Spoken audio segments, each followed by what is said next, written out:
بسم اللہ الرحمن الرحیم۔ اہل سرسار ایک قوم جسے قوم سبا بھی کہا جاتا ہے، اللہ تعالیٰ کی بے شمار نعمتوں کے اندر زندگی گزار رہے تھے۔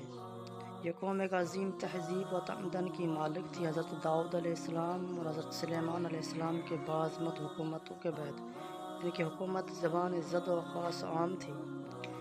کہا جاتا ہے کہ یہ لوگ گندم کے مغز سے آٹا پیس کر روٹیاں پکاتے تھے، لیکن اس سے برعکس وہ اس قدر اسراف کرنے والے اور ناشکرے تھے کہ انہیں روٹیوں کے ساتھ بچوں کا پاخانہ صاف کرتے تھے۔